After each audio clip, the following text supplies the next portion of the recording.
Então, enfim, finalmente entrando na nossa aula de hoje, vamos falar um pouco sobre a autonomia da igreja local.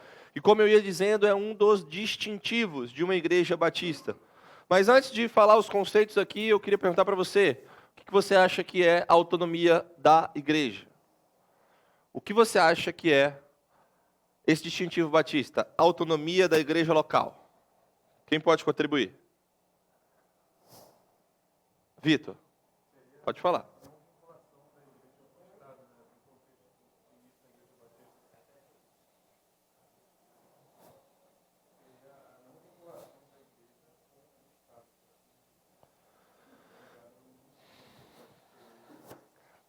A gente vai falar disso, a gente vai falar especificamente disso, mas nesse primeiro momento, o conceito de autonomia da igreja local não se refere somente à não interferência do Estado, ela está envolvendo, mas o conceito é mais geral do que isso ainda.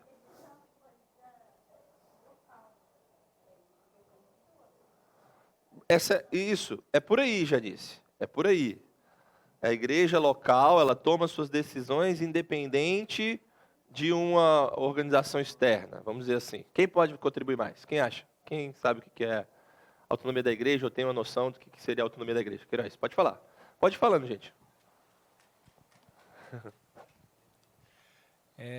Diferentemente, vou dar um exemplo para poder clarificar. Diferentemente, por exemplo, dos presbiterianos, que tem um concílio que toma algumas decisões, né, algumas direções na igreja, os batistas não tem isso. Nós temos associações, nós temos convenções, mas a igreja local é soberana nas suas decisões, as mais importantes que forem. Perfeito, é isso aí. Exatamente isso. O conceito de autonomia da igreja está ali, ó.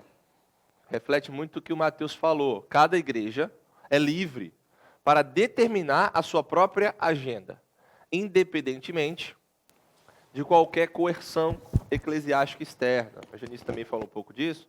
O Vitor falou aqui da questão do Estado, tem relação também, mas é mais amplo, sabe? Assim, a igreja local, ela é livre para decidir o que ela faz, para decidir a sua agenda. E não tem, por exemplo, uma organização externa que diz assim, olha, a igreja de vocês precisa eleger tal pessoa. Ou a igreja de vocês, na semana que vem, precisa pregar isso aqui. Ou a igreja de vocês tem que fazer isso. Não, não tem isso. É a igreja local, né, que toma essas decisões e que define a sua própria agenda. O Stan Norman disse assim sobre o princípio de autonomia da igreja. A Bíblia não faz referência a qualquer entidade que exerça autoridade acima ou além da igreja local. Então, a igreja, essa igreja, tem autoridade para definir aquilo que será feito, as suas decisões. Tá? E esse é um princípio que flui de outras doutrinas batistas e principalmente do quê? Do congregacionalismo. Do congregacionalismo. Lembra do governo congregacional? Quem é responsável pelo governo da igreja? É a própria igreja. O Senhor transformou os corações, o Senhor reuniu crentes, né, em igreja local, o Senhor dotou do Espírito Santo e o Senhor os chamou à responsabilidade de participar desse governo. Então, esse princípio de autonomia da igreja, ele flui disso, dessa doutrina batista e também, principalmente aí, do congregacionalismo. O princípio da autonomia da igreja também já foi chamado de independência da igreja. Só que eu não coloquei ali. Porque eu acho que o conceito de independência da igreja pode passar uma ideia meio errada. Eu coloquei o interdependência, que também é um conceito que eles chamam. E aí a interdependência, ela estaria ligada à cooperação. Porque seria mais ou menos o seguinte, olha, a igreja, ela define a sua própria agenda, mas isso não significa que a igreja vive sem ter nenhum contato com outras igrejas da mesma fé e prática, sem ter nenhuma cooperação, sem ter nenhum trabalho de ajuda de outros irmãos, sem ser beneficiada por outros irmãos. Não é isso. A autonomia da igreja diz respeito à igreja local que possui autoridade para determinar aquilo que ela pensa, que está conforme a palavra de Deus, mas ela também pode cooperar com outras igrejas que também compartilham do mesmo testemunho. Essa é a ideia. Agora, olha o que a Confissão de Fé Batista de 1689, a nossa confissão aqui, da nossa igreja, diz sobre esse ponto, né, de autonomia, interdependência e cooperação. Todos os membros de cada igreja têm a obrigação de orar continuamente pelo bem e pela prosperidade de todas as igrejas de Cristo, aqui estão em todos os lugares. Além de, em todas as ocasiões, dentro da sua limitação espacial e vocacional, ajudar com o exercício de seus dons e graças no processo de cada congregação, no progresso de cada congregação. Portanto, as igrejas, uma vez plantadas pela providência de Deus, devem manter comunhão entre si, tendo em vista a sua paz, o aumento do amor e a mútua edificação, sempre que desfrutarem da oportunidade e de circunstâncias favoráveis para fazê-lo. Então, o princípio está ali. Como que essa cooperação pode acontecer, né? Aplicando esse princípio da autonomia e refletindo também o que está lá na confissão. Muitas igrejas batistas, irmãos, escolhem exercer esse princípio se vinculando a associações ou convenções.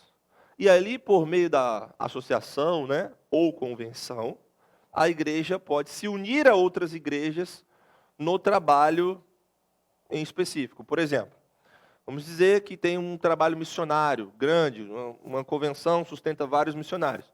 Quando a igreja se vincula àquela associação, àquela convenção, a igreja estaria ali participando também daquele trabalho missionário, ajudando a cooperar nessa obra, com ajuda financeira, com espaço, com logística, com dons e talentos dos irmãos que servem na igreja. Enfim, estaria participando disso. Mas também isso fica a cargo da igreja, né? A igreja decide se participa ou não de uma associação, de uma convenção. Está muito ligado com o momento histórico, isso está muito ligado com a época, isso está muito ligado com a doutrina que é seguida, né? O testemunho que está sendo seguido por aquele órgão ou não, mas isso fica a cargo da igreja. Mas também existe uma cooperação de igrejas que não necessariamente estão em uma convenção, igrejas que têm a mesma doutrina, a mesma prática e se unem. Pode ser em convenções, pode ser no ensino, em que cede, né, o pastor ou o irmão para abençoar outra igreja e vice-versa. Pode ser cedendo o espaço da igreja, cedendo a estrutura da igreja. Pode ser também em conselho, em assistência aos irmãos que estão passando necessidade, estão passando sofrimento. Pode ser de várias formas. A gente tem vários exemplos. Por exemplo, aqui em nossa igreja, nós já utilizamos o espaço da igreja do Jardim Botânico. A gente já fez assembleia lá, a gente já fez culto lá. Os irmãos falaram, não, vocês estão sem poder se reunir lá no espaço de vocês, que é um espaço pequeno, venham para cá, se reúnam aqui, façam sua assembleia aqui, façam a reunião de domingo aqui, e vocês não vão ficar, né, sem ter esse momento. Então, assim, isso é um reflexo de cooperação. Podemos citar outros. Lá no Rio Grande do Sul, agora, teve uma enchente, não teve? O que as igrejas fizeram? As igrejas ali do bairro, as igrejas do município, né? Eles pegaram, eles se reuniram e falaram assim, vamos juntar alimento, vamos fazer comida aqui, vamos entregar para aqueles que estão precisando, vamos nos unir para servir as pessoas, principalmente a congregação que está padecendo, e as igrejas fizeram isso. Então, essa autonomia da igreja local de decidir a sua própria agenda não exclui da igreja uma cooperação com outras comunidades também, com outras congregações. E a gente pode realizar essa cooperação de muitas formas. Mas um ponto importante é que a autonomia da igreja local ela está sempre ligada também à responsabilidade e fidelidade. Durante a história, a gente vai ver inúmeros abusos de muitas coisas. E isso aqui não fica fora. A pessoa pode virar e falar assim, não, minha igreja é autônoma. Então, a gente decide nossa própria agenda. A gente faz do jeito que a gente quer. A gente toma, a gente lida, a gente guia para o caminho que a gente quer. E aí as pessoas vão e seguem um caminho que quase sempre vai dar em um caminho ruim. Não é bem por aí que esse princípio deve ser exercido. A autonomia da igreja está sempre ligada com responsabilidade e fidelidade, porque a igreja presta contas ao Senhor. E em caráter muito mais profundo, a nossa fidelidade maior tem que estar sempre sendo ao Senhor e à palavra do Senhor. Então, não é porque a igreja tem a sua autoridade e determina as suas decisões, e toma as suas decisões, que você sai por aí fazendo qualquer coisa, de qualquer jeito, vivendo como se não houvesse uma prestação de contas e, de modo muito mais fundamental, não houvesse Cristo, que é o dono da igreja, e que exigisse de nós a nossa fidelidade. Então, a gente precisa sempre estar balanceando os conceitos, porque eles podem ser usados de forma errada. Seres humanos pecadores fazem isso. Mas o princípio de autonomia da igreja não é isenta, né, de responsabilidade e fidelidade. Os irmãos estão entendendo? Sim? Então, beleza. Como eu disse, o alvo é caminharmos em maior fidelidade ao Senhor e à palavra do Senhor. Então, o princípio de autonomia da igreja local é isso. Os irmãos estão entendendo isso? Estão compreendendo? Então, tá bom. Então, vamos prosseguir.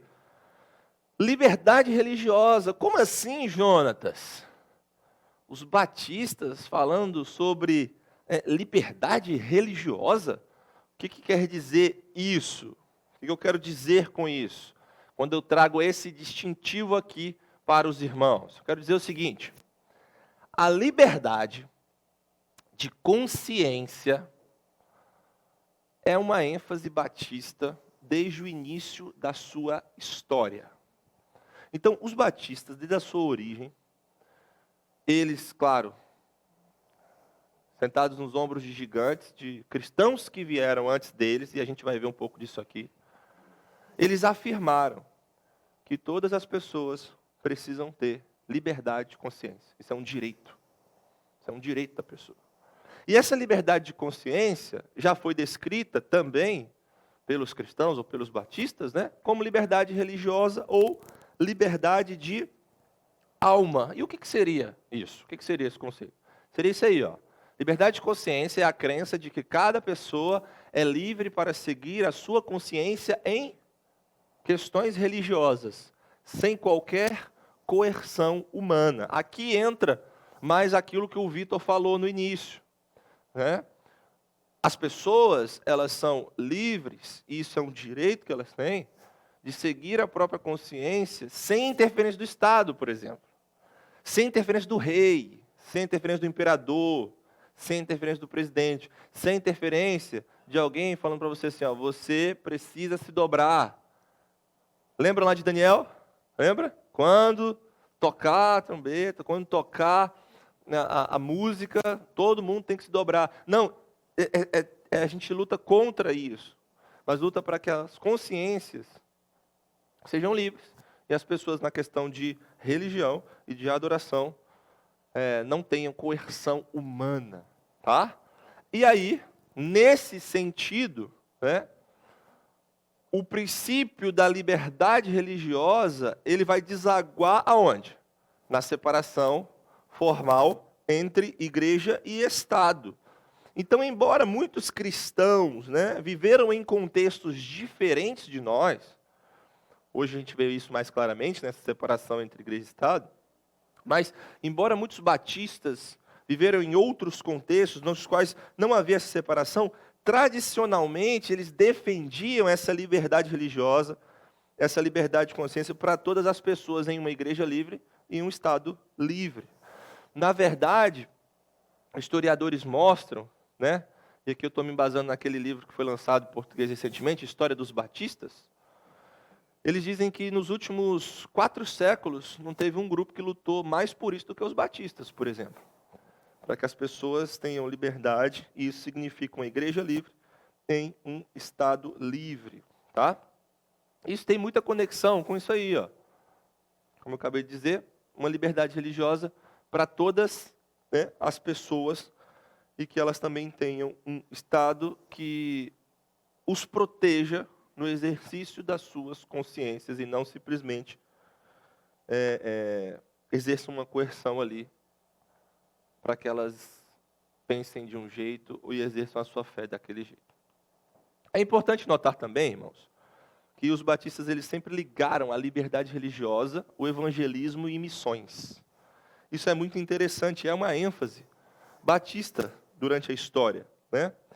O princípio, ele tem sempre sido defendido de forma que é central na abordagem batista de evangelismo e missões, porque a lógica é a seguinte: as pessoas precisam ter liberdade de consciência. É essa liberdade de consciência, essa liberdade religiosa que nós estamos lutando aqui, que vai fazer com que sejamos livres também para evangelizar, para fazer missões e para discipular. Então a liberdade religiosa também envolve isso, também envolve pregar, também envolve exercer a sua fé, também envolve proselitismo, envolve você chegar e falar assim: olha, isso que você está fazendo aqui não está certo. Você tem que fazer isso aqui. Né? Envolve argumentar sobre a fé, envolve dialogar, envolve apologética, envolve todas essas coisas. E vários batistas, irmãos, defenderam essa liberdade religiosa e separação entre igreja e Estado em tratados, em documentos, em sermões, em declarações confessionais. E milhares de batistas foram multados, presos, torturados e até mesmo mortos por seu compromisso com esse princípio. Tem muito irmão nosso do passado que morreu por causa disso. Sabia? Chegou diante do imperador, chegou diante do rei e falou assim: só o Senhor é o Senhor da consciência. Não é você que manda nela. Não é você que manda nela. Minha consciência está cativa à palavra de Deus e várias outras demonstrações. Olha o que diz o documento Fé e Mensagem Batista de 2000. Uma igreja livre em um Estado livre é o ideal cristão, e isso implica no direito de acesso livre e desimpedido a Deus por parte de todos os homens, e o direito de formar e propagar opiniões na esfera da religião sem a interferência do poder civil.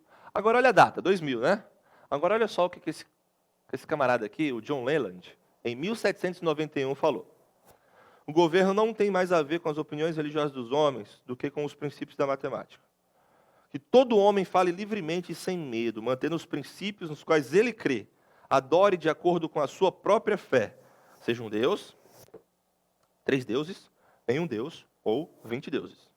E deixe o governo protegê-lo nisso, ou seja, cuidar para que ele não sofra abuso pessoal ou perda de propriedade por suas opiniões religiosas. Em vez de desencorajá-lo com proscrições, multas, confisco ou morte, deixe-o ser encorajado, como um homem livre, a apresentar os seus argumentos e defender os seus pontos de vista com toda a ousadia. Então, se a sua doutrina for falsa, será refutada. Se for verdadeira, embora sempre tão nova, que os outros acreditem nela. Então isso foi falado em 1700, agora e o impacto disso em 1700? Uma coisa é se falar em 2000, outra coisa é se falar em 1700.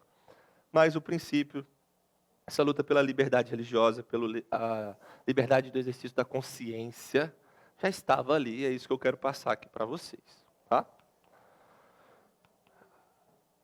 Importante, nós defendemos a liberdade religiosa, a separação entre igreja e Estado, uma igreja livre e um Estado livre, por razões espirituais. Isso é essencial. Sabe por quê? Porque nos últimos 200 anos, especialmente meados ali do século XX, muitas nações, tá, do mundo passaram a abraçar a liberdade religiosa como um direito humano fundamental. Mas com frequência, essas nações, os teóricos, as pessoas que estão falando sobre isso, sobre liberdade religiosa atualmente, eles tratam isso por teorias não religiosas, né? Como, não, aqui a gente não está falando de religião. Aqui nós não estamos lidando com questões de fé. Nós estamos falando de direitos naturais ou de considerações pragmáticas mais amplas. Só que, historicamente, os batistas, eles não estavam dizendo que a gente vai falar aqui de liberdade religiosa de qualquer jeito. Não. Estavam falando assim, nós estamos afirmando esse direito aqui por razões espirituais. A liberdade religiosa diz respeito, em última instância, à grande comissão. A igreja poder ir pregar o evangelho livremente a toda pessoa, a todas as nações. Então, é em busca desse fim, desse propósito, que nós estamos afirmando. E sim, nós estamos lutando para que todos sejam livres, para que todos possam exercer essa sua liberdade. A separação entre igreja e Estado protege a liberdade dos cristãos de proclamar Cristo aos não cristãos e fazer discípulos de todas as nações. Esse é o ponto, né? Só que isso, irmãos, não significa isso aí, ó, coloquei ali esse conceito. Praça pública nua, que é um conceito do Richard Neuhaus. O que significa esse conceito de praça pública nua? Seria uma praça pública desprovida de vozes religiosas. Seria, olha, no discurso público, tá? Não pode entrar nada de fé.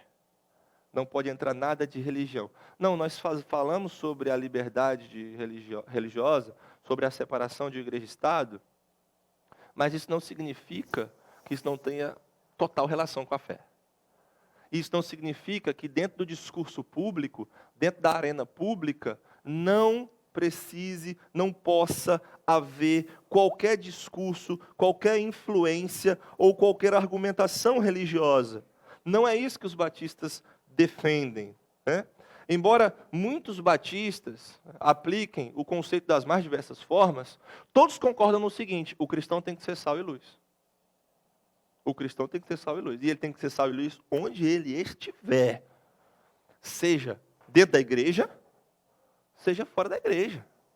Seja dentro das quatro paredes da sua organização religiosa, ou no Estado, na cultura, na política, em todas as outras áreas. É por essa razão que a maioria dos batistas também desafia essa visão secularista de igreja e Estado que procura silenciar, né, as vozes dos cristãos ou de qualquer outra pessoa de fé. A liberdade religiosa, já passou ali.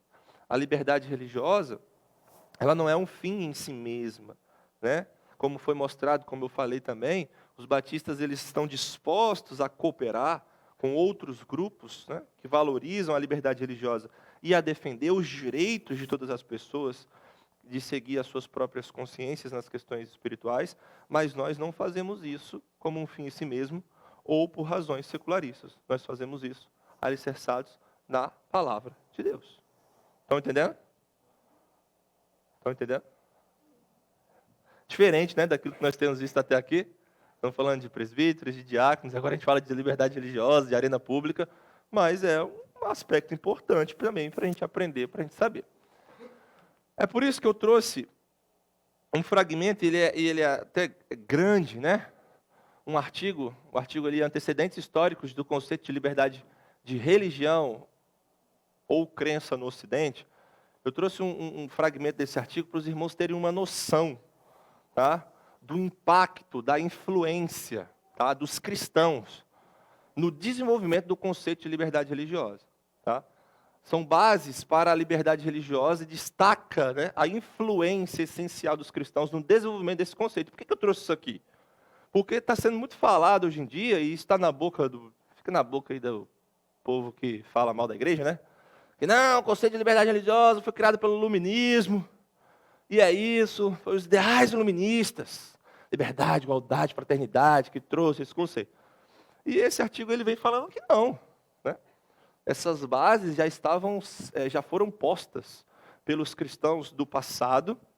E existem cristãos hoje que estão sob os ombros desses gigantes, né? E isso, a influência cristã para o desenvolvimento desse conceito foi essencial. Por isso que eu vou ler alguns fragmentos desse texto. Acompanhem comigo aí a leitura. Pessoal da mídia, à medida que eu for lendo aqui, vocês podem ir passando, porque é um texto maior. Presta atenção dos irmãos. Em relação ao primeiro uso da expressão libertas religiones, essa se deu em escritos cristãos no contexto do Império Romano. Nessa época, cristãos se recusavam a reconhecer a divindade do imperador, fazer juramentos, unir-se a rituais da vida cívica, política e militar, tidos como pagãos, baseando-se no ensino de que a obediência à autoridade política era sujeita aos limites da consciência cristã. Era tão importante viver segundo a consciência que esses cristãos se recusavam a adorar outras deidades, mesmo que isso significasse a perda de suas vidas. Na metade do primeiro século, as autoridades romanas se distanciaram da usual política de tolerância das religiões que fossem subservientes e passaram a perseguir judeus e cristãos. No final do século, o cristianismo foi declarado como uma facção ilícita. Tertuliano de Cartago teólogo com treinamento jurídico, foi um dos que protestou contra a opressão, introduzindo o termo libertas religiones no pensamento cristão ocidental. É apenas justo e um privilégio inerente à natureza humana que cada pessoa possa adorar de acordo com as suas próprias convicções. Não faz parte da religião coagir a prática religiosa, pois é por escolha e não por coação que devemos ser levados à religião. Tirar a liberdade de religião e proibir a livre escolha com respeito a assuntos divinos só fomenta a irreligião. Tertuliano escreve a citação acima em resposta a um governador do norte da África que havia questionado o porquê de os cristãos não participarem dos sacrifícios romanos. Não é propriamente um argumento jurídico legal, mas sim moral e teológico. Uma das implicações é o entendimento de que a religião parte de uma convicção interna e por isso não pode ser coagida. Nós nos recusamos a oferecer sacrifício ao Deus romano porque a nossa consciência nos obriga a servir ao único Deus. Ele e outros cristãos usavam o termo ius naturale, direito natural, para fazer referência ao estado próprio das coisas, no caso de que os seres humanos busquem a verdade de acordo com a sua consciência, e que a coação dessa matéria violaria essa liberdade da ordem natural apropriada do mundo. Última parte da frase. Registros mostram que, provavelmente, Tertuliano testemunhou a execução de 2 mulheres jovens, Perpétua e Felicidade, encarceradas por participarem de aulas para o batismo. Ambas foram convocadas para uma audiência na presença do governador Hilarianos. Elas se recusaram a fazer um sacrifício para adorar o imperador, pois tal ato seria contrário à consciência, e por isso elas foram sentenciadas à morte. Assim, para Perpétua e Felicidade, assim como para centenas de outros, a consciência definiu os limites da obediência ao governo. Outro importante autor cristão primitivo, Lactâncio, escreve do seguinte modo: se você deseja defender a religião por derramamento de sangue, e por torturas e por culpa, ela não será mais defendida, mas será poluída e profanada, pois nada é tanto uma questão de livre vontade como a religião, na qual, se a mente do adorador não estiver inclinada a ela, a religião é imediatamente tirada e deixa de existir. O método correto é defender a religião com paciência. O problema central com os romanos é que eles não nos permitem adorar a Deus como nós desejamos. Ao invés de tentar nos persuadir por argumentos, eles contam com a força. Pouco eles sabem que a adoração religiosa não pode ser compelida. Apenas palavras são efetivas. Se alguém opta por violência, não há liberdade de escolha. Pode deixar aí. Interessante, né? Muito interessante. O ponto aqui é, desde lá, da perseguição contra o Império Romano, existiam cristãos que escreveram, que ditaram, que falaram a respeito da liberdade de escolha. Eu trouxe mais uma citação, e essa agora é uma citação menor, só são 2 slides, e fala um pouco mais à frente da Reforma Protestante. Vamos acompanhar mais uma vez. Debates sobre a ideia de consciência estão no coração da Reforma Protestante. Calvinistas insistiram na separação básica de ofício da igreja e governo, sendo a primeira responsável por governar sua própria doutrina e liturgia, política e propriedade, sem interferência das autoridades governamentais. Contudo, o governo ainda teria a responsabilidade de lidar com heresias obstinadas. Ainda assim, é notável destacar que outros calvinistas lançaram os fundamentos para teorias ocidentais modernas sobre liberdade religiosa e direitos fundamentais universais, enraizando-os no Decálogo e em comandos bíblicos, como Christopher Goodman, Teodoro de Beza, Johannes Althusius e outros. Althusius, por exemplo, pressionou por constituições escritas que enumerassem esses direitos e fornecessem procedimentos para a sua reivindicação. Teodoro de Beza, após um massacre no dia de São Bartolomeu, em 1572, no qual grupos católicos assassinaram calvinistas franceses, publicou o tratado sobre os direitos dos governantes sobre seus súditos e o dever dos súditos para os seus governantes.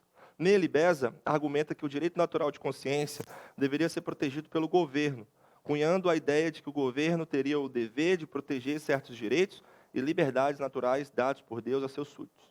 Ainda, John Knox e outros autores argumentaram pelo direito de resistência e até mesmo de rebelião, em casos de persistente quebra de direitos inalienáveis por um tirano. Isso auxiliou as reformas protestantes contra a tirania política e perseguição religiosa no início da modernidade. Interessante, né? E é sobre os ombros desses gigantes que os batistas consolidaram a sua doutrina e se apropriaram desse distintivo, e ele é um distintivo histórico. Sabe quem escreveu isso aí? Todos esses textos aí? A teóloga mais bonita do mundo. Ela mesma. Mariana Gouveia de Oliveira. A Mariana publicou esse artigo na Revista Brasileira de História do Direito, na qual ela trata exatamente do que eu falei aqui. Ela diz, olha, esse legado de liberdade religiosa como um direito humano fundamental não está estruturado, alicerçado simplesmente no iluminismo e como se aquilo surgisse ali, né? Tem uma história antes, tem raízes antes. E os cristãos foram fundamentais, tá? Foram fundamentais na construção desse legado. Muito legal, né? Muito interessante.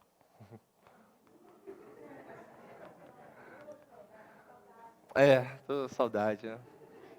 Botei ali só para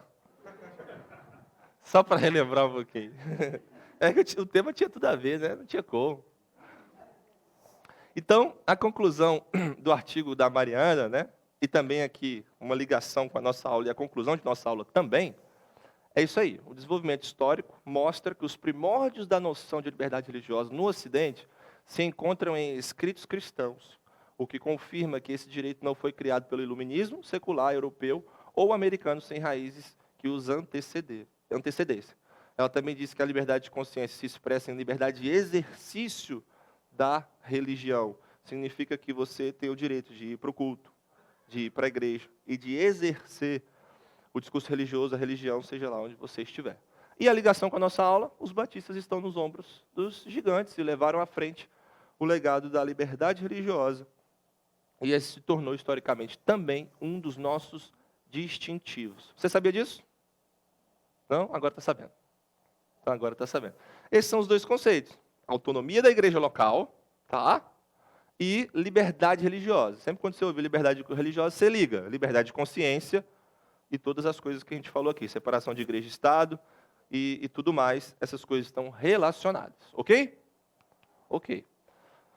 A nossa tarefa, a sua missão para a semana que vem é descrever com suas palavras os conceitos de autonomia da igreja local e liberdade religiosa em conformidade com aquilo que você aprendeu na aula. Então você vai descrever lá com suas palavras o que você aprendeu aqui na aula, esses conceitos, e aí você traz seu comentário para a semana que vem, a sua definição.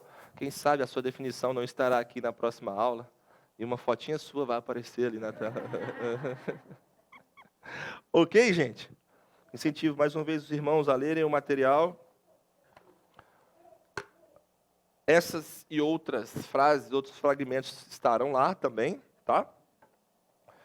E vocês podem se aprofundar mais também nas fontes ali e saber mais a respeito. Quem sabe você queira desenvolver uma pesquisa sobre isso também.